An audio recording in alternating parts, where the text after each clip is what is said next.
ഈ പാത ചെന്നെത്തുന്ന സ്ഥലം ഒരു അഗാധമായ കുഴിയിലേക്കാണ് ഈ പാത ചെന്നെത്തുക.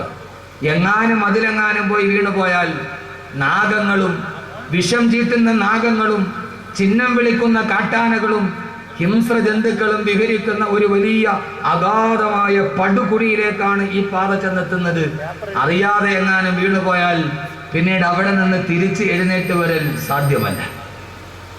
എങ്ങാനും വീണുപോയാൽ പിന്നീട് എഴുന്നേറ്റതിൽ നിന്ന് തിരിച്ചു വരൽ സുസാധ്യമല്ല. നാം ആ ബോർഡ് വായിച്ചു. ആ യാത്രയിൽ ഞാനുമുണ്ട്, നിങ്ങളുമുണ്ട്, എല്ലാ ആളുകളുമുണ്ട്. സുധീർ ഭായി ഉണ്ട്, സൈബുദ്ദീൻ ആചേണ്ടി ഇരിക്കുന്ന നിങ്ങളെല്ലാവരും ഉണ്ട്, സർവ്വ ആളുകളുണ്ട്. നമ്മളെല്ലാവരും ഞാനും അക്കൂട്ടത്തിലുണ്ട്. അള്ളാഹു നമ്മുടെ യാത്ര സഫലമാക്കട്ടെ. അള്ളാഹു നമ്മുടെ യാത്ര സഫലമാക്കട്ടെ. ഇന്ത്യൻ റെയിൽവേയിൽ ടിക്കറ്റ് എടുത്താൽ അതിൻ്റെ താഴെ കാണും A wish you A happy journey.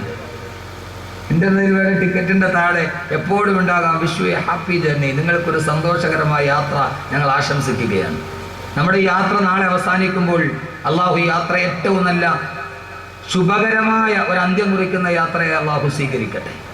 വലതുഭാഗത്തെ boat നോക്കിയപ്പോൾ അതിൻ്റെ താഴ്ഭാഗത്ത് എഴുതിയിരിക്കുന്നു, ഇതിലേ പോയാൽ വളരെ ദുർഘടമായ പാത, കുണ്ടുകളും കുഴികളും നിറഞ്ഞ പാത. അതിലെ സഞ്ചരിച്ചാൽ ശരീരവും മനസ്സും വല്ലാതെ ഉലഞ്ഞ് വളരെ കഷ്ടപ്പെട്ടിട്ടല്ലാതെ ഈ പാതയിലൂടെ സഞ്ചരിക്കാൻ കഴിയില്ല. അതിലെ പോയാൽ ഏറെ പ്രയാസങ്ങൾ സഹിക്കേണ്ടി വരും. അതിലെയുള്ള പാത വളരെ സുഗമമല്ല, പരുപരുത്ത കല്ലുകളും മുള്ളുകളും നിറഞ്ഞു നിൽക്കുന്ന ഒരു പാത. പക്ഷെ അതിലെ സഞ്ചരിക്കുമ്പോൾ ഇഷ്ടമുള്ളത് കുടിക്കാൻ കഴിയില്ല, ഇഷ്ടമുള്ളത് കഴിക്കാൻ കഴിയില്ല, ഇഷ്ടമുള്ളിടത്ത് കിടന്നുറങ്ങാൻ കഴിയില്ല.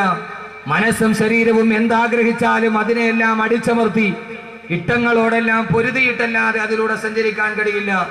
മനസ്സും ശരീരവും നല്ല കഷ്ടപ്പാടുകളും ബുദ്ധിമുട്ടുകളും സഹിച്ചാൽ മാത്രമേ ആ റോഡിലൂടെ പോകാൻ കഴിയൂ. പക്ഷെ അതിൻ്റെ താഴെ എഴുതിയിരിക്കുന്നു, കാര്യങ്ങൾ ഇങ്ങനെയൊക്കെ ആണെങ്കിലും വളരെ കഷ്ടപ്പാടൊക്കെ സഹിച്ച് ഇഷ്ടമുള്ളതൊക്കെ തിന്നുകയും കുടിക്കുകയും ഒക്കെ ചെയ്യാതെ മനസ്സ് ശരീരമൊക്കെ കഷ്ടപ്പെട്ട് ഈ വലതുഭാഗത്തുള്ള പാതയിലൂടെ യാത്ര ചെയ്താൽ പക്ഷേ ഈ ദുർഘടമായ പാത ചെന്നെത്തുന്ന സ്ഥലം ഒരൊറ്റ ദർശനം കൊണ്ട് തന്നെ, ഇതിൻ്റെ അവസാനം നമ്മൾ ചെന്നെത്തുന്നത് ഒരൊറ്റ പ്രാവശ്യം കണ്ടാൽ ആ ഒരൊറ്റ ദർശനം കൊണ്ട് അസ്വസ്ഥ ബാധിതമായ മനസ്സിൻ്റെ എല്ലാ ചിന്തകളും വിട്ടൊഴിഞ്ഞ് ഇതേവരെ കടന്നു വന്ന് അനുഭവിച്ച എല്ലാ കഷ്ടപ്പാടുകളും ഒരൊറ്റ നോട്ടം കൊണ്ട് മറന്നു പോകുന്ന നയനാനന്ദകരമായ രമ്യഹർമ്മങ്ങൾ നിറഞ്ഞു നിൽക്കുന്ന മന്ദമാരുതൻ്റെ തലോടറിയിട്ട് തത്തിക്കളിക്കുന്ന പൂവുകളും ഉദ്യാനങ്ങളും അതിൻ്റെ താഴ്ഭാഗത്തുകൂടി സുന്ദരി പെണ്ണിൻ്റെ കാലിൽ കിടക്കുന്ന വെള്ളിക്കൊലിസ് പോലെ തടം തല്ലി തൊടുകുന്ന കൊച്ചരുവികളും ആ കൊച്ചരുവികളുടെ പ്രാന്തപ്രദേശങ്ങളിലായി കായ്ച്ചു നിൽക്കുന്ന വൃക്ഷങ്ങളും റുമ്മാൻ പഴങ്ങളും ഒക്കെ നിറഞ്ഞ ഒരു സുന്ദരമായ പൂവാടിയിലേക്ക്, ഒരു പുഷ്പോദ്യാനത്തിലേക്കാണ് കടന്നു ചെല്ലുക. അവിടെ എത്തുമ്പോഴേ ഇതേവരെ കഷ്ടപ്പാടുകൾ സഹിച്ചതെല്ലാം ഒരൊറ്റ നിമിഷം കൊണ്ട് മറന്നു പോകും. അത്രയും സുന്ദരമായ ഒരു ഉദ്യാനത്തിലാണ് നിങ്ങൾ ചെന്നെത്തുക. രണ്ട് ബോർഡ് നമ്മൾ വായിച്ചു. ഞാനുമുണ്ട്, നിങ്ങളുമുണ്ട്, നമ്മളെല്ലാവരും വളരെ ബുദ്ധിമാന്മാരാണ്. ഞാനൊന്ന് ചോദിക്കട്ടെ, നമ്മൾ എങ്ങോട്ട് തിരിഞ്ഞ് യാത്ര ചെയ്യാനായിരിക്കും തീരുമാനിക്കുക? ചോദ്യം സുലൈമാൻ സ്ട്രീറ്റിലൂടെ എത്തിയ ആളുകളോടാണ്, നിങ്ങളോടാണ് ചോദ്യം. ചോദ്യത്തിന് മറുപടി പറഞ്ഞിട്ടാണ് വിഷയം. ആദ്യം നരകം പറയണോ പിന്നെ സ്വർഗം പറയുമോ എന്ന് തീരുമാനിക്കും. എങ്ങോട്ടായിരിക്കും നമ്മൾ യാത്ര ചെയ്യാൻ തീരുമാനിക്കുക? സ്വർഗവും നരകമൊക്കെ വരട്ടെ, ഞാൻ സ്ഥലത്തിൻ്റെ പേര് പറഞ്ഞില്ലല്ലോ. ഏത് ഭാഗത്തോടെ പോകാനായിരിക്കും നമുക്ക് എളുപ്പം? ഇടത്തോട്ടാണോ വലത്തോട്ടാണോ? വലത്തോട്ട്. എല്ലാവരും കോൺഗ്രസ്സുകാരെ?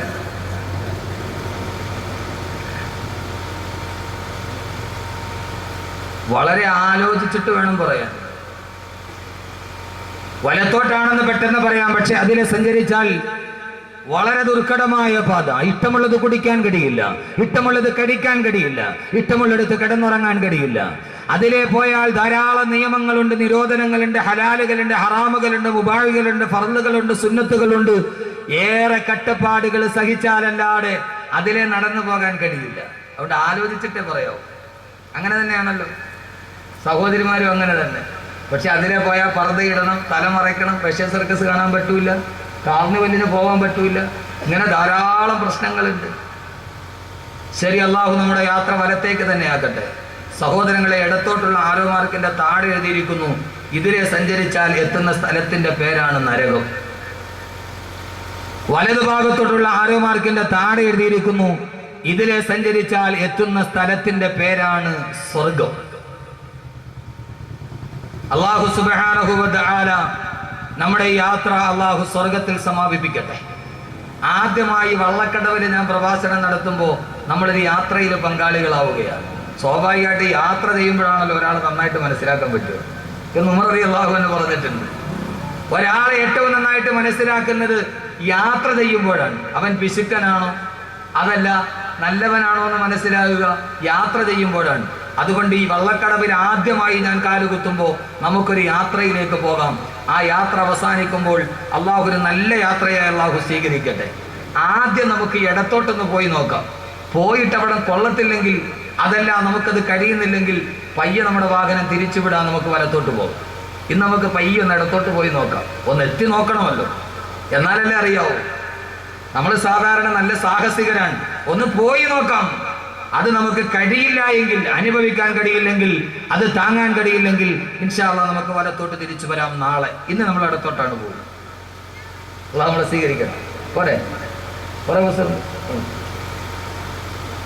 ഞാൻ സാധാരണയായി എൻ്റെ പ്രിയപ്പെട്ട സഹോദരങ്ങളെ ഒരു നാടൻ സംഭാഷണം പോലെ ഞാൻ എൻ്റെ വിഷയത്തിന് ആമുഖമായി പറഞ്ഞ ഈ വാക്ക് സാധാരണയായി ഒരാൾ പറയുന്ന ഒരു നാടൻ ഭാഷ പോലെ നിങ്ങളുടെ മുമ്പിൽ പറഞ്ഞ ഇത്രയും നേരം നാം ഒരു ജീവിതത്തിന്റെ സാങ്കല്പികമായ യാത്രയുടെ കഥാകഥനങ്ങൾ പറഞ്ഞ് ഇടത്തോട്ടും വലത്തോട്ടുള്ള പാത പറഞ്ഞ ഈ നാടൻ ചിന്താശകലം യഥാർത്ഥത്തിൽ ഇതൊരു നാടൻ വാക്കുകളല്ല. എന്റെ പ്രഭാഷണത്തിന്റെ തുടക്കത്തിൽ ഞാൻ പറഞ്ഞ ഈ വാക്ക് ഏതെങ്കിലും ഒരു നാടൻ വാക്കുകളല്ല. ഇതാരാണെന്നറിയുമോ? 14 നൂറ്റാണ്ടുകൾക്ക് മുമ്പ് എവിടേക്കാണ് സഞ്ചരിക്കേണ്ടതെന്നറിയാതെ ഒരു കൈയിൽ ഒട്ടകത്തിന്റെ കടിഞ്ഞാണും മറുകൈയിൽ ചാട്ടവാറും ചുണ്ടിൽ ചൂളം വിളിയുമായി ലജ്നാൻ പർവ്വതത്തിന്റെ പ്രാന്തപ്രദേശത്തിലൂടെ ഇടയനില്ലാത്ത ആട്ടിൻപെട്ടത്തെ പോലെ അബദ്ധസഞ്ചാരം ചെയ്ത 6-ാം നൂറ്റാണ്ടിലെ കാട്ടറബികളെ എവിടേക്കാണ് സഞ്ചരിക്കേണ്ടതെന്നറിയാതെ ഭൗതികമായ ജീവിതത്തിന്റെ പച്ചത്തിളപ്പിന്റെ മുമ്പിൽ എന്തിനൊക്കെയോ ജീവിച്ചു പോയ 6-ാം നൂറ്റാണ്ടിലെ കാട്ടറബികൾ, ആ കാട്ടറബികളെ എവിടേക്കാണ് സഞ്ചരിക്കേണ്ടത് എന്ന് പറഞ്ഞു കൊടുക്കാൻ, ലക്ഷ്യബോധം പഠിപ്പിച്ചു കൊടുക്കാൻ വേണ്ടി വന്ന ആദരവായ പ്രവാചകൻ നബി മുഹമ്മദ് മുസ്തഫ, ആദരവായ പ്രവാചകൻ നബി മുഹമ്മദ് മുസ്തഫ സല്ലല്ലാഹു അലൈഹി വസല്ലമ ഓതിക്കൊടുത്ത 114 അധ്യായങ്ങൾ അടങ്ങുന്ന ബഹുമാനപ്പെട്ട പ്രവാചകൻ സല്ലല്ലാഹു അലൈഹി വസല്ലമ തന്റെ സമൂഹം മുഴുവനെ നരകത്തിന്റെ ഭാഗത്തേക്ക് ലക്ഷ്യബോധമില്ലാതെ സഞ്ചരിക്കുമ്പോ ഈ സമൂഹത്തിന് എങ്ങനെയാണ് ഒരു സൽപാന്താവ് വെട്ടിത്തുറന്നു കൊടുക്കുന്നത് എന്നറിയാൻ ജബലന്നൂർ പർവ്വതത്തിന്റെ മുകൾ ഭാഗത്ത് താഴെയിരിക്കുന്ന ഹിറാ ഗുഹയിലിരുന്നു കൊണ്ട് പ്രവാചകൻ കഅബയെ നോക്കിയിരിക്കുമ്പോ അള്ളാന്റെ റസൂല് ധ്യാന നിമഗ്നനായിരിക്കുന്ന ഹിറാ ഗുഹയിലിരുന്നാൽ ഹിറാ ഗുഹയുടെ പ്രത്യേകത ഇപ്പോഴും ഹിറയിലിരുന്നിട്ട് മുമ്പോട്ട് നോക്കിയാൽ നേരെ കഅബയെ കാണാം. കഅബാലയത്തിന്റെ മത്താഫിന്റെ മുകളിലൂടെ എന്താണ് ചെയ്യേണ്ടതെന്നറിയാതെ, എവിടേക്ക് പോകണമെന്നറിയാതെ ആട്ടിൻപെട്ടത്തെ പോലെ നടന്നുപോയ തന്റെ ജനതയെ നോക്കി ദുഃഖനിമഗ്നനായിരിക്കുന്ന പ്രവാചകന്റെ മുമ്പിലേക്ക് ഈ സമൂഹത്തെ മുഴുവനും സ്വർഗത്തിന്റെ രാജപാതയിലോട്ട് കടത്തിക്കൊണ്ടുപോകാൻ അള്ളാഹു അവതരിപ്പിച്ച അള്ളാഹുവിന്റെ വിശുദ്ധമായ ഖുർആനിലെ 6666 പരം വരുന്ന സൂക്തങ്ങളിൽ 114 അധ്യായങ്ങളിൽപ്പെട്ട ഒരേ ഒരു അധ്യായമായ സൂറത്ത് ദുഹർ, ആ സൂറത്ത് ദഹറിലെ 2 ആയത്തുകളുടെ അർത്ഥമാണ് ഇതേവരെ നിങ്ങളോട് ഞാൻ പറഞ്ഞത്. ഈ പറഞ്ഞതും ഈ യാത്രയും ഈ ബോട്ടും ഈ ആരോ മാർക്കുമെന്നും എന്റെ വാക്കുകളല്ല, അതൊരു നാടൻ ഭാഷയല്ല, അതെന്റെ ഏതെങ്കിലും ഒരു സരസമായ ഭാവനയല്ല. ഇത്രയും നേരം 20 മിനിറ്റോളം നിങ്ങളോട് ഞാൻ പറഞ്ഞത് അള്ളാഹുവിന്റെ വിശുദ്ധമായ ഖുർആൻ ഇതേപോലെ എവിടേക്ക് സഞ്ചരിക്കേണ്ടതെന്നറിയാതെ നരകത്തിന്റെ പാത തെരഞ്ഞെടുത്ത ഒരു സമൂഹത്തിനോട് സ്വർഗത്തിന്റെ രാജപാത വെട്ടിത്തെളിച്ചു കൊടുത്ത ഖുർആൻ പറഞ്ഞ സൂറത്ത് ദഹറിലെ 2 ആയത്തുകളുടെ അർത്ഥമാണ് ഞാൻ പറഞ്ഞത്. അല്ലാഹുവിന്റെ വിശുദ്ധമായ ഖുർആൻ പറയുന്നു, സൂറത്ത് ദഹർ ഓതി നോക്കുക. ഇന്നാ ഖലഖനൽ ഇൻസാന മിൻ നുത്ഫത്തിൻ അംശാദിൻ നബ്തലി ഫജഅൽനാഹു സമീഅൻ ബസീറാ ഇന്നാ ഹദൈനാഹു സബീല ഇമ്മാ ശാകിറൻ വ ഇമ്മാ കഫൂറാ. അല്ലാഹുവിന്റെ വിശുദ്ധമായ ഖുർആൻ പറയുന്നു സൂറത്ത് ദഹർ, ഇന്നാ ഖലഖനൽ ഇൻസാന മിൻ മനുഷ്യ, നിന്നെ ഞാൻ സൃഷ്ടിച്ചത് ആര് കണ്ടാലും അറപ്പുളവാക്കുന്ന, കെട്ടിപ്പിടിച്ചാൽ എട്ടിപ്പിടിക്കുന്ന ഒരു രേതസ്കണത്തിൽ നിന്നാണ് നിന്നെ ഞാൻ സൃഷ്ടിച്ചെടുത്തത്. അള്ളാന്റെ ഖുർആൻ പറയുന്നു, മനുഷ്യ നിനക്കൊരു ഭൂതകാലമില്ലയോ? ഏത് ഭൂതകാലമെന്നറിയുമോ? അള്ളാഹു നിന്നെ ഒരു രേതസ്കണത്തിൽ നിന്ന് പടച്ചെടുത്ത ശൂന്യതയുടെ കാലം അള്ളാഹു നമ്മളെ ഭൂലോകത്തേക്ക് പടക്കുകയാണ്. എന്റെ പ്രിയപ്പെട്ട സഹോദരങ്ങളെ, സഹോദരിമാരെ, ആ യാത്ര നമ്മൾ തുടങ്ങുകയാണ്, ജീവിതത്തിന്റെ യാത്ര. ഉമ്മാന്റെ ഗർഭാശയത്തിൽ നിന്ന്, പിതാവിന്റെ മുതുകിലെ രേതസ്കണത്തിൽ നിന്ന് ഉമ്മാന്റെ ഗർഭാശയത്തിലേക്ക് വന്ന് അവിടുത്തെ 9 മാസത്തെ ജീവിതം കഴിഞ്ഞ് ഉമ്മാന്റെ ഗർഭാശയത്തിൽ നിന്ന് ഭയവിഹ്വലതയോടെ പൊട്ടിക്കരയുന്ന ഒരു കൊച്ചു കുഞ്ഞായി ഭൂലോകത്തേക്ക് വന്നു. അതിനെക്കുറിച്ചാണ് അള്ളാഹ് പറയുന്നത്, മിൻ നുത്ഫത്തിൻ അംശാദിൻ നബ്തലീ. അള്ളാഹു നിന്നെ സൃഷ്ടിച്ചില്ലയോ ഭൂമിയിലേക്ക്? സഹോദരങ്ങളെ, മനസ്സിലാക്കിക്കൊള്ളുക, നമ്മുടെ ജീവിതത്തിന്റെ യാത്ര തുടങ്ങുകയാണ്. ഒറ്റയടി പാതയിലൂടെ നമ്മൾ പോവുകയാണ്. ഞാൻ നേരത്തെ പറഞ്ഞതുപോലെ നീണ്ടു നിവർന്ന് കിടക്കുന്ന ഒറ്റയടി പാത, ശാഖകളില്ല, പിരിവുകളില്ല, എവിടേക്കും നോക്കേണ്ട കാര്യമില്ല. ആ പാതയിലൂടെ മുന്നോട്ട് പോകുമ്പോ ആ ഒറ്റയടി പാതയാണ് പ്രായപൂർത്തിയാകുന്നത് വരെയുള്ള കാലം. പ്രായപൂർത്തിയാകുന്നത് വരെ അവന് ഹലാലുകളില്ല, ഹറാമുകളില്ല, മുബാഹുകളില്ല, ഫർളുകളില്ല, സുന്നത്തുകളില്ല. അല്ലാഹ് പറയുകയാണ്, നിനക്ക് കാണാനുള്ള കണ്ണ് ഞാൻ തന്നു. വബസീറ, നിനക്ക് കാണാനുള്ള കണ്ണ് ഞാൻ തന്നു. വസമിയ, നിനക്ക് കേൾക്കാനുള്ള ശക്തിയും തന്നു. സത്യവും അസത്യവും തിരിച്ചറിയാൻ പാകതയെത്തുമ്പോ, ധർമ്മവും അധർമ്മവും തിരിച്ചറിയാൻ പാകതയെത്തുമ്പോ, സത്യാസത്യ വ്യവച്ഛേദനത്തിനും ധർമാധർമ്മ വ്യതിരക്തതയ്ക്കും നിന്റെ ഹൃദയം ഭാഗമാകുമ്പോ, ഇപ്പോൾ നീ കൊച്ചുകുട്ടിയല്ല, നീ പ്രായപൂർത്തിയായി. തെറ്റും ശരിയും കണ്ടുപിടിക്കാൻ നിനക്കൊരു പാകതയെത്തുമ്പോ അല്ലാഹ് പറയുന്നു, നിന്റെ പാത രണ്ടായി പിരിയുകയാണ്. ഇന്നാ ഹദൈനാഹു സബീൽ. ഇതാ നിന്റെ മുമ്പിൽ 2 വഴി ഞാൻ വെട്ടി തുറക്കുന്നു. ഏത് വഴി എന്നറിയുമോ? ഇമ്മാ ശാകിറൻ വ ഇമ്മാ കഫൂറാ. ഒന്ന് സത്യത്തിന്റെ പാത, മറ്റൊന്ന് അസത്യത്തിന്റെ പാത. അല്ലാഹ് പറയുന്നു, മനുഷ്യരുടെ മുമ്പിൽ 2 പാതയുണ്ട്. ഇതിലേക്ക് സഞ്ചരിക്കണമെങ്കിൽ സഞ്ചരിക്കാം. അല്ലാഹ് പറയുന്നു, 2 പാത നിന്റെ മുമ്പിലുണ്ട്. ഇമ്മാ ശാകിറൻ വ ഇമ്മാ കഫൂറാ. 2 വഴികൾ, ഒന്ന് സത്യത്തിന്റെ പാത, മറ്റൊന്ന് സത്യത്തിന്റെ പാത. ഒന്ന് ധർമ്മത്തിന്റെ പാത, മറ്റൊന്ന് അധർമ്മത്തിന്റെ പാത. ഒന്ന് വെളിച്ചത്തിന്റെ പാത, മറ്റൊന്ന് ഇരുട്ടിന്റെ പാത. ഒന്ന് തമസിന്റെ പാത, മറ്റൊന്ന് ജ്യോതിസിന്റെ പാത. ഒന്ന് പകലിന്റെ പാത, മറ്റൊന്ന് രാത്രിയുടെ പാത. ഒന്ന് ഹക്കിന്റെ പാത, മറ്റൊന്ന് ബാത്തിലിന്റെ പാത. ഒന്ന് സുന്നത്തിന്റെ പാത, മറ്റൊന്ന് ബിദഅത്തിന്റെ പാത. ഒന്ന് ഇസ്ലാമിന്റെ പാത, മറ്റൊന്ന് കുഫറിന്റെ പാത. അല്ലാഹ് പറയുന്നു, ഫഹദൈനാഹു നജ്ദൈൻ.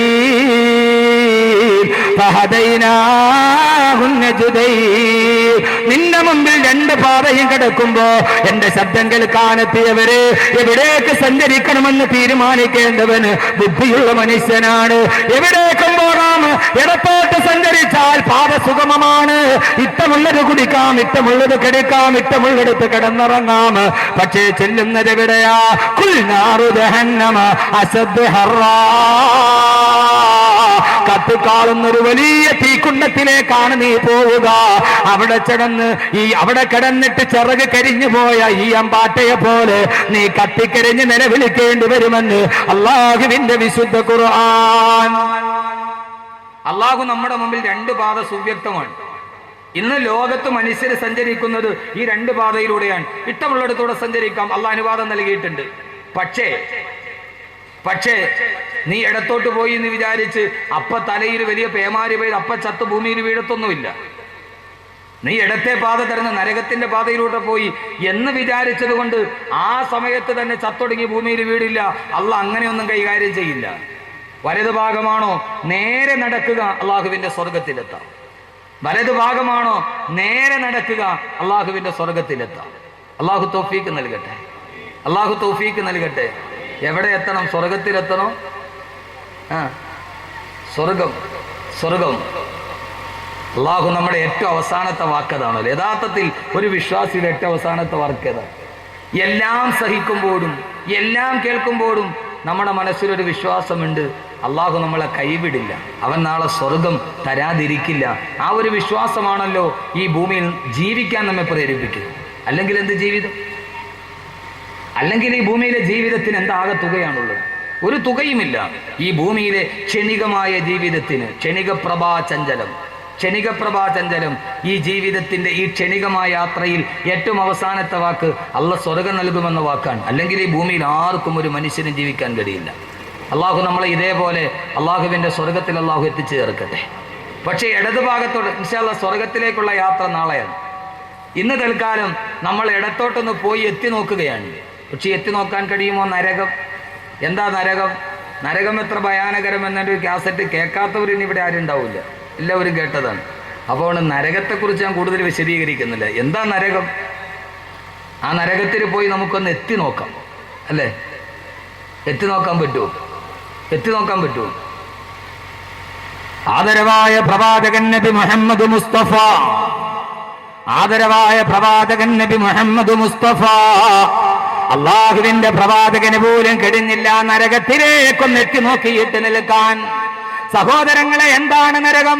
ലോകത്തിന്റെ മുഴുവനും കാരണദൂതരായ എന്റെയും നിങ്ങളുടെയും നേതാവ് ഫഹ്മീ വസ്ലീ വാഖിദു യദീ ഇൻഷാ അല്ലാഹ് മുഹമ്മദുർ റസൂലുള്ളാഹ്. അള്ളാഹുവിന്റെ പ്രവാചകൻ പോലും പറഞ്ഞു, ഞാനൊരിക്കൽ മേറാജിന്റെ യാത്ര പോയപ്പോ അള്ളാഹു എനിക്ക് സ്വർഗവും കാണിച്ചു തന്നു, നരകവും അള്ളാഹു എനിക്ക് കാണിച്ചു തന്നു. എങ്ങനെയാണ് നമ്മൾ അവിടേക്കൊന്ന് എത്തി നോക്കുക? അള്ളാഹിന്റെ റസൂല് പറയുകയാണ്, അള്ളാഹു എനിക്ക് ആദ്യം കാണിച്ചു തന്നത് സ്വർഗമാണ്. ആ സ്വർഗം ഞാൻ കണ്ടപ്പോ, സ്വർഗത്തിലെ പടവർഗങ്ങളെ കണ്ടപ്പോ, പെട്ടെന്ന് ഞാൻ സ്വർഗത്തിലെ ഒരു മുന്തിരി കുല പറിക്കാൻ ഞാൻ എന്റെ വിരലുകൾ നീട്ടി. ലോകത്തിന്റെ തിരുദൂതര് പറയുകയാണ്, അള്ളാഹുവിന്റെ പ്രവാചകൻ നബി മുഹമ്മദ് മുസ്തഫ അള്ളാന്റെ റസൂല് പറയുകയാണ്, സ്വർഗം കണ്ടപ്പോ, ആ സ്വർഗത്തിന്റെ പഴങ്ങൾ കണ്ടപ്പോ, ആ സ്വർഗത്തിന്റെ മധുരപാനീയങ്ങൾ കണ്ടപ്പോ, പെട്ടെന്ന് ഞാൻ എന്റെ വിഷയത്തിലേക്ക് ആമുഖമില്ലാതെ കടക്കുകയാണ്. അതിലെ ഒരു മുന്തിരിക്കുല പറിക്കാൻ ഞാൻ എന്റെ കൈകൾ നീട്ടി. എന്നിട്ട് ഞാൻ ആ മുന്തിരിക്കുല പറിക്കാൻ പോയപ്പോ ജിബ്രീൽ എന്നോട് പറഞ്ഞു, വേണ്ട നബിയേ, അതിവിടെ നിന്ന് കൊയ്തെടുക്കണ്ട. അള്ളാന്റെ റസൂലിന്റെ മുമ്പ് അത്ഭുതത്തോടെ സ്വർഗത്തിന്റെ അനുഭൂതി കേട്ടിരുന്ന സഹാബത്തിനോട് അള്ളാന്റെ റസൂല് പറഞ്ഞു, സഹാബാ, ആ സ്വർഗത്തിലെ ഒരു മുന്തിരിക്കുല ഞാൻ പറിച്ചു കൊണ്ടുവന്നിരുന്നെങ്കിൽ എന്റെ അനുയായികൾ മുഴുവനും ഇന്ന് ഭൂമിയിലിരുന്ന് തിന്നു തീർത്താലും ആ സ്വർഗത്തിന്റെ ഒരു മുന്തിരിക്കുലയിലെ പഴങ്ങൾ തീർക്കാൻ കഴിയില്ലെന്ന് റൂഹി ഫിദാ നബി മുഹമ്മദ് മുസ്തഫ അള്ളാന്റെ റസൂല് പറഞ്ഞു. ഞാനതിൽ നിന്ന് പിന്തിരിഞ്ഞു പോയി. ഇത് കേട്ട ഉസ്മാൻ റളിയല്ലാഹു അൻഹു പൊട്ടിക്കരഞ്ഞു അത്രേ. എന്നാലും നബിയെ, അതൊന്ന് രുചിക്കാൻ ഞങ്ങൾക്ക് കഴിഞ്ഞില്ലല്ലോ നബിയെ. അവർക്ക് നഷ്ടപ്പെട്ടു പോയ സൗഭാഗ്യത്തിന്റെ സങ്കടം. പിന്നീട് പ്രവാചകൻ പറഞ്ഞു, രണ്ടാമത് ഞാൻ കണ്ടത് നരകമാണ്. ആ നരകത്തെ ഞാൻ അതിന്റെ അടുക്കലേക്ക് എന്നെ മലക്ക് കൊണ്ടുപോയി. ജിബ്രീൽ എന്നെ കൊണ്ടുപോയി നരകത്തിന്റെ ഭാഗത്തേക്ക്. ആ നരകം കത്തിജ്വലിക്കുന്നത് കണ്ടു. ആ നരകത്തിന്റെ തീനാളങ്ങൾ ഞാൻ കണ്ടു. നരകത്തിലേക്ക് എത്തുമ്പോൾ സഹോദരങ്ങളെ, എന്താ നരകം? ഒരു പ്രഭാഷണം തുടങ്ങുമ്പോൾ പെട്ടെന്ന് നരകത്തിലേക്ക് കടന്നു വന്നത് എന്താണ്? ഇതിനേക്കാൾ പേടിപ്പിക്കുന്ന ഒരു ചിന്തയുണ്ട്. അള്ളാന്റെ ഖുർആൻ നരകത്തെ പരിചയപ്പെടുത്തുന്നത് എങ്ങനെയെന്നറിയുമോ? അള്ളാന്റെ ഖുർആൻ നരകത്തെ പരിചയപ്പെടുത്തുന്നത് ജീവനില്ലാത്ത ഒരു വസ്തുവായിട്ടല്ല. അങ്ങനെ നിങ്ങൾ ആരും കരുതി പോകരുത്. ആകാശമണ്ഡലത്തിന്റെ എവിടെയോ അള്ളാഹു നമ്മളെ വലിച്ചെറിയാനുള്ള വെറും കത്തിക്കപ്പെട്ട ഒരു അഗ്നികുണ്ഡമല്ല. ആ നരകത്തെ അള്ളാന്റെ റസൂല് പരിചയപ്പെടുത്തി തന്നത് ഒരു ജീവനുള്ള വസ്തുവിനെ പോലെയാണ്. അലമുറയിടയുകയും കരയുകയും അട്ടഹസിക്കുകയും ചെയ്യുന്ന എന്റെ ശബ്ദങ്ങൾ കാണത്തിയ പ്രിയപ്പെട്ട സഹോദര, സമയത്തിന്റെ പരിമിതി കൊണ്ടാണ് പെട്ടെന്ന് വിഷയത്തിലോട്ട് കടന്നത്. ഇല്ലെങ്കിൽ ഇനിയും ഇത് വീണ്ടും നീട്ടേണ്ടി വരും. അള്ളാഹുവിന്റെ പ്രവാചകൻ പരിചയപ്പെടുത്തിയത് നരകം എന്തെന്നറിയോ? ആ നരകം കരയാൻ കഴിയുന്ന, അട്ടഹസിക്കാൻ കഴിയുന്ന, പൊട്ടിക്കരയുന്ന മനുഷ്യനെ പോലെ പൊട്ടിക്കരയുന്ന ഒന്നാണ് നരകമെന്ന് ആദരവായ പ്രവാചകൻ നബി മുഹമ്മദ് മുസ്തഫ. ഇത് കേൾക്കുമ്പോൾ അത്ഭുതം തോന്നിയേക്കാം. ഇതാര് പറഞ്ഞതെന്നറിയുമോ? അള്ളാന്റെ ഖുർആൻ തന്നെ പറഞ്ഞതാ. അള്ളാഹുവിന്റെ ഖുർആൻ നരകത്തെ കുറിച്ച് പറയുമ്പോ അള്ളാന്റെ ഖുർആൻ പറഞ്ഞു, ഇദാ റഅതഹും മിൻ മകാനിൻ ബഈദിൻ സമിഉ ലഹാ തഗയ്യുദൻ വസഫീറാ. അള്ളാഹുവിന്റെ ഖുർആൻ പറഞ്ഞ നരകത്തിന്റെ ഒരൊറ്റ വാക്ക് പറഞ്ഞിട്ട് ഞാൻ പോവുകയാ, ഒരൊറ്റ വാക്ക് പറഞ്ഞിട്ട് ഞാൻ പോവുകയാ. അള്ളാഹുവിന്റെ ഖുർആൻ പറയുന്നു, ഇദാ റഅതഹും മിൻ മകാനിൻ ബഈദ്.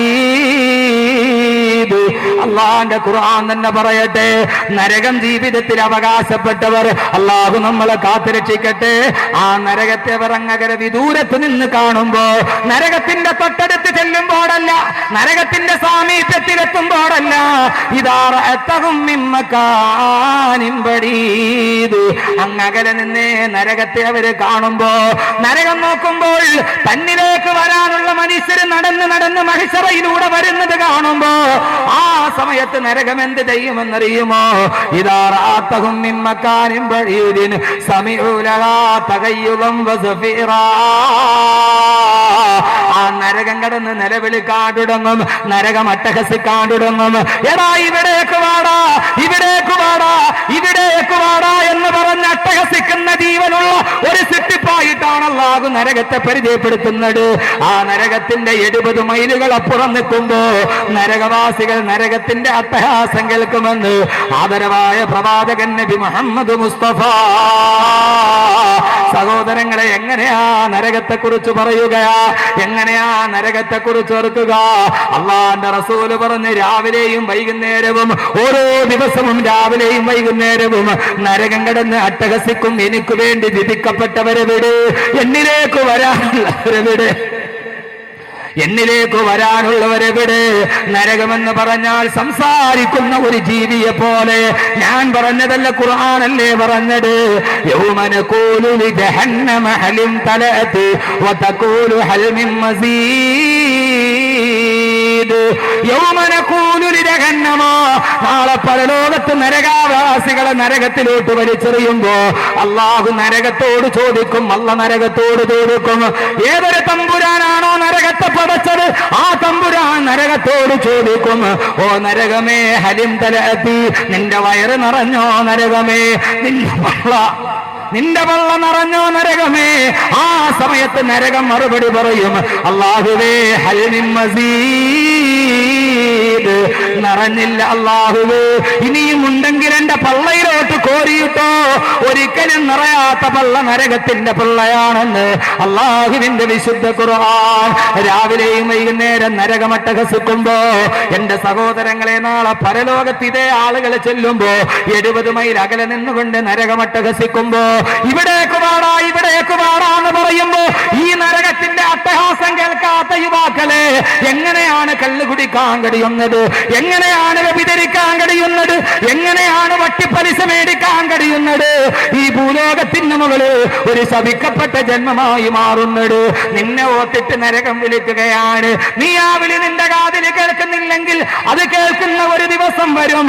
അള്ള പറയുകയാണ്, അവൻ അതിന്റെ നരകത്തിന്റെ വിളി ഒരു നരകാവകാശിയുടെ ചെവിയിൽ കേൾക്കുമ്പോ അവൻ കിടന്ന് വിളിക്കാൻ തുടങ്ങും, അല്ലാഹുവേ, അല്ലാഹുവേ, അല്ലാഹുവേ, ഞാൻ ഈ അട്ടഹാസം ദുനിയാവിൽ വെച്ചെന്ന് കേട്ടിരുന്നെങ്കിൽ എന്ന് പറഞ്ഞു കണ്ടവൻ നരകത്തിൽ കിടന്ന് നിലവിളിക്കും, അല്ലാഹുവേ, ഞാനിത് ഈ ഭൂമിയിൽ ജീവിക്കുമ്പോൾ അറിഞ്ഞിരുന്നെങ്കിൽ, വള്ളക്കടവിൽ ജീവിച്ചിരിക്കുമ്പോ ഈ നരകത്തിന്റെ വിളി ഒരു പ്രാവശ്യം എന്റെ കാതിലൊന്ന് കേട്ടിരുന്നെങ്കിൽ. അങ്ങനെ നരകത്തിൽ കിടന്നവൻ വിളിക്കുമ്പോ അള്ളാന്റെ മലക്കുകൾ പറയും, എടാ, ഒരു പ്രാവശ്യം നിലവിളിച്ചാൽ പോരാ, ഇവിടെ കിടന്ന് ഒരു പ്രാവശ്യം നിലവിളിച്ചാൽ പോരാ. ലാ തദുൽ യൗമ സുബൂറൻ വാഹിദ വദഉ സുബൂറൻ കസീറാ.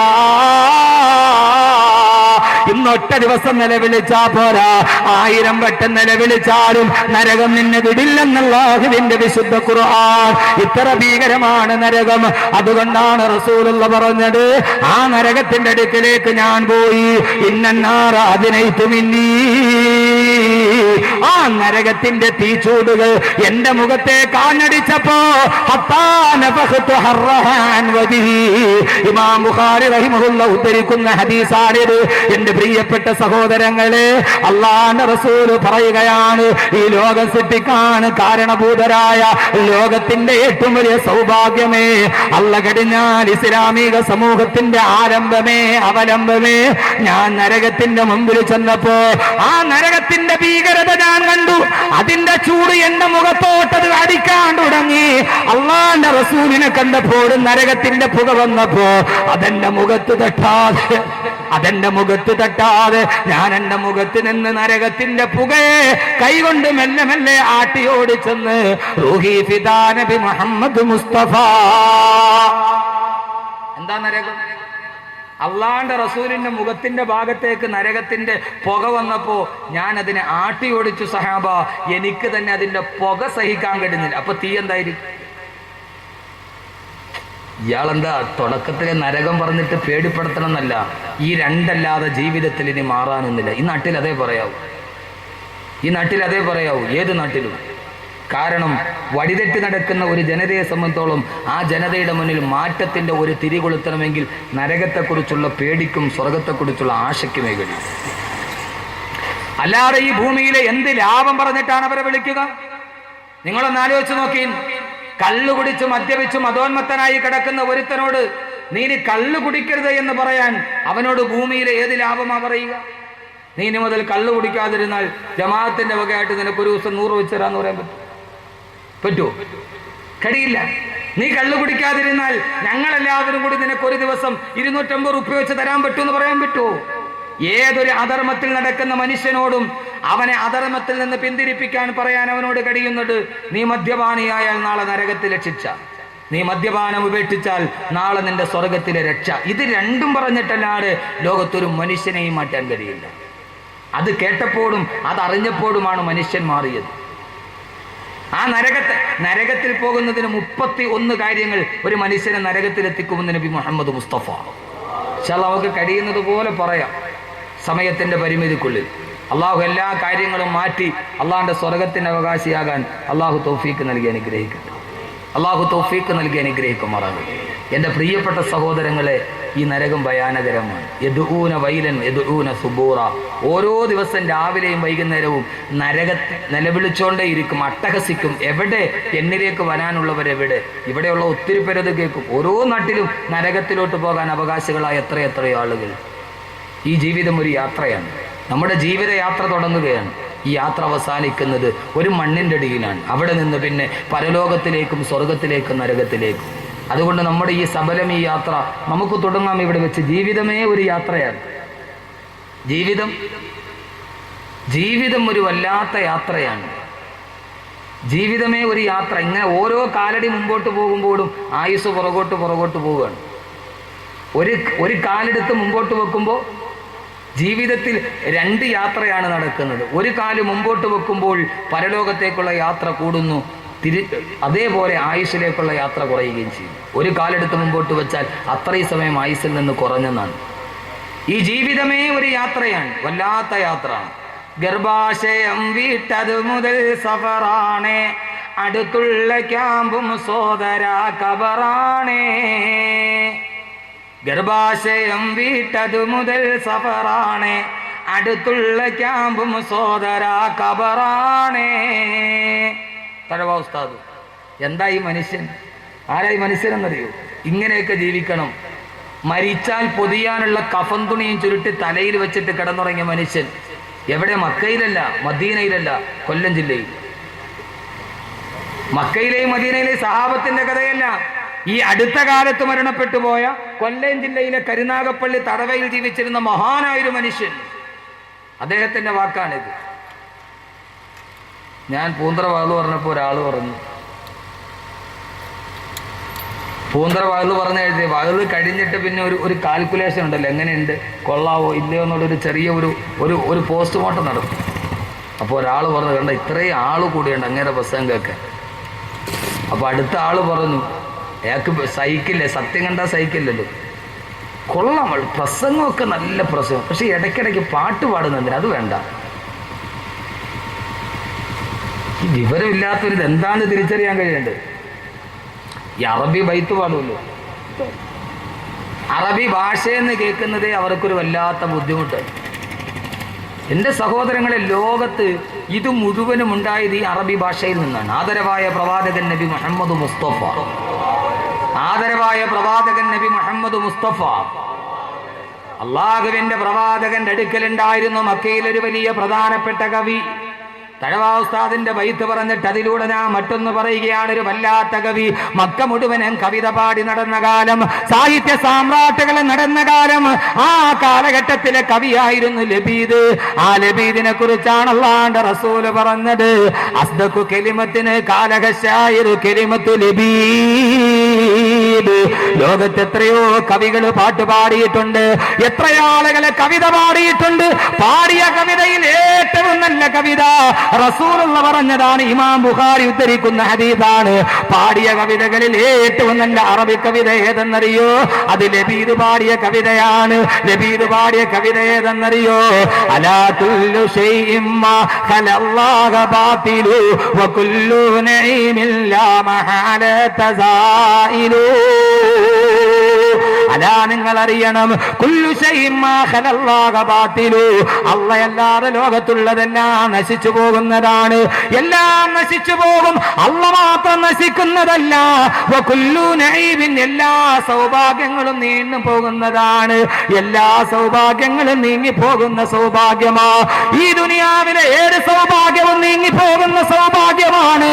സഹോദരങ്ങളെ, നിലനിൽക്കുന്നത് അള്ളയിലുള്ള വിശ്വാസം മാത്രമാണ്. ഇത് കേട്ട റസൂലുള്ള പറഞ്ഞു, ലബീദേ, നീ പറഞ്ഞതാണ് ശരി. അള്ളാന്റെ റസൂല് പോലും ശരി വെച്ച് പറഞ്ഞു പോയ വല്ലാത്ത കവിത. എല്ലാം നഷ്ടപ്പെട്ടു പോകുന്ന ലോകം എന്തിനാണ് സഹോദരങ്ങളെ ഈ ഭൂമിക്ക് വേണ്ടി കെട്ടിപ്പിടിച്ചിട്ടൊരു ജീവിതം? ഈ ജീവിതം ഒരു യാത്രയാണ്. ആ യാത്രയുടെ നടുവിൽ നഷ്ടപ്പെടുന്നത് ഓരോരുത്തരാണ്. ഉപ്പ നഷ്ടപ്പെട്ടു പോയി, ഉമ്മ നഷ്ടപ്പെട്ടു പോയി, ഭാര്യ നഷ്ടപ്പെട്ടു പോയി. ഈ ജീവിതത്തിന്റെ യാത്രയിൽ വേറിട്ടൊരു യാത്രയ്ക്ക് തയ്യാറാവണം. എന്റെ ഈ വിഷയത്തിലോട്ട് ഞാൻ കടക്കട്ടെ, ഒരാമുഖത്തിലോട്ട് കടക്കട്ടെ.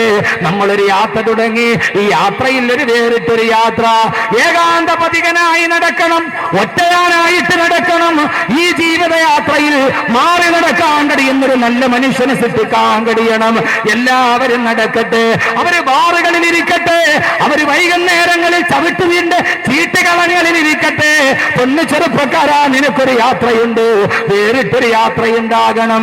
എല്ലാ സൗഭാഗ്യങ്ങളും നഷ്ടപ്പെട്ടു പോകുന്ന ലോകത്ത്, ആർക്കും ആരെയും വേണ്ടാത്ത ലോകത്ത്, ഭാര്യയ്ക്ക് ഭർത്താവിന് വേണ്ട, ഭർത്താവിന് ഭാര്യയ്ക്ക് വേണ്ട, എവിടെയാണോ ലാഭമുള്ളത് ആ ലാഭത്തിന് മാത്രം കൊതിച്ചിട്ട് ജീവിക്കുമ്പോ, ഇന്നലെ രാവിലെ നിങ്ങൾ പത്രം കണ്ടോ?